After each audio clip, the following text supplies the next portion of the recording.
రాష్ట్రంలోని నిరుద్యోగ యువతకు ప్రభుత్వ ఉద్యోగాలతో పాటు ప్రైవేట్ సెక్టార్లో ఉద్యోగాల కల్పనకు సర్కార్ కృషి చేస్తుందని ప్రభుత్వ విప్ ఆది శ్రీనివాస్ అన్నారు.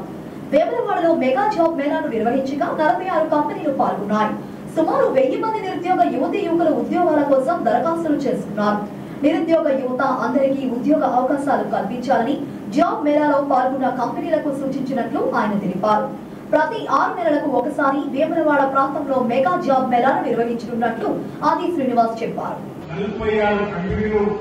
వచ్చినట్టుగా జాబ్ మేళాలో ఏవైతే కంపెనీస్ వచ్చినాయో ఇంచుమించు 46 కంపెనీలు ఈరోజు ఒప్పంద పార్ట్నర్షిప్ కోరుకుంటుంటే అనేక కంపెనీలు ఈరోజు బాగుంది కాబట్టి 46 కంపెనీలు రిజిస్టర్ కాబట్టి అక్కడ టోకెన్స్ తీసుకునే విధంగా వాళ్ళందరూ సిద్ధమైన సందర్భంలో ఇక్కడ హాజరైనటువంటి నిరుద్యోగం ఉద్యోగం కావాలని కోరుకున్నటువంటి యువతి యువకులు మీకు ఉన్నటువంటి ఉత్సాహంతో ఏ ఉద్యోగం అయితే చేయగలుగుతో మీరు గైడెన్స్ కూడా ఇక్కడ ఉన్నటువంటి వాళ్ళకు మార్గదర్శకాలు చూపిస్తారు. దానికి అనుగుణంగా మీరంతా ఆయా కంపెనీలలో మీ పేరు నమోదు చేసుకుని ఉద్యోగాలు పొందే విధంగా ఈ రోజే రాఘవేంద్ర గారు అనుకున్న 500 పైన ఇవ్వగలుగుతామని నేను అనుకున్నాక వీలైనంత ఎక్కువగా వచ్చిన ప్రతి ఒక్కరు కూడా ఉద్యోగం పొందినటువంటి సంతోషం ఎట్టిపోయే విధంగా ప్రతి ఒక్కరు కూడా ఈ కంపెనీలో జాగ్రత్తగా ఏర్పాటు చేయవలసిందిగా నేను సందర్భంగా రాఘవేంద్ర గారిని కోరుతూ 1000 వరకే చెప్పిస్తా అంటున్నాను. కోర్టు సాయంత్రం వరకు కూడా మీ అందరికీ కూడా అన్ని కంపెనీలు ఉన్నటువంటి వాళ్ళకు నేను ఒకటే విజ్ఞప్తి చేసింది. ప్రాంతంలో నిరుద్యోగులు ఉన్నటువంటి ఎవరైతే ఉత్సాహంగా ఉన్నటువంటి మీ కంపెనీలకు పనిచేయడానికి వచ్చారో వాళ్ళందరికీ కూడా మీ కంపెనీలలో చక్కటి ఉద్యోగాన్ని ఇప్పించుకొని వారికి మెరుగైనటువంటి జీవన విధానంలో తోడ్పడాల్సిందిగా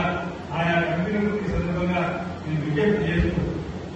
ఈ రాష్ట్ర ప్రభుత్వం పేద విద్యార్థులు చదువుకోవడానికి కోసం ఫీజు రియంబర్స్మెంట్ పథకాన్ని కూడా ప్రవేశపెట్టి గతంలో రాజశేఖర్ ముఖ్యమంత్రి ఉన్నప్పుడు ఎందుకు పేదలు ఇంజనీరింగ్ చదువుకోకూడదు, ఎందుకు పేద పిల్లలు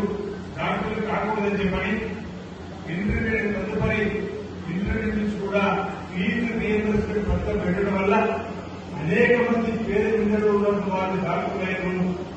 అనేక మంది పేద పిల్లలు ఇంజనీరింగ్ లేదు, ఐఏఎస్ లేదు, ఐపీఎస్ లేదు, మనందరూ కూడా చరిత్ర చూస్తున్నాం. మైనార్టీలో రిజర్వేషన్ 5% చేస్తే 50% ఇచ్చకూడదని చెప్పండి 4% మైనార్టీలకి అనేక మంది మైనార్టీ కులాల్లో ఉన్నటువంటి చాలా మంది పేదలకు ఉన్నతులు చదువుకోవడానికి అవకాశం కల్పించినటువంటి ప్రజా పాలన అందిస్తూ ప్రజా ప్రభుత్వంగా ముందుకు పోతున్న క్రమంలో